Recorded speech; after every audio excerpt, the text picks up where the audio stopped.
peluang untuk membuat pilihan. Hari ini, kami mengikuti perjalanan seorang murid. Mampukah satu hari mengubah cara kita melihat nilai murid ini? Jom kita saksikan.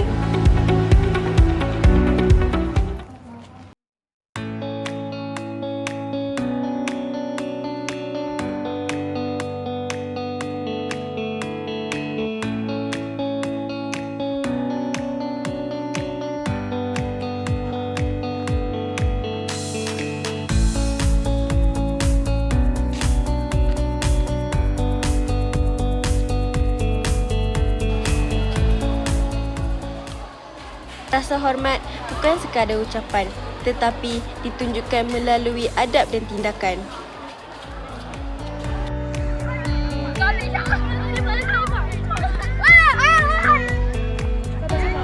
Ada suka nak masuk kita. Cepat sini, pusing.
Apakah benda yang paling bermakna bagi kamu hari ini?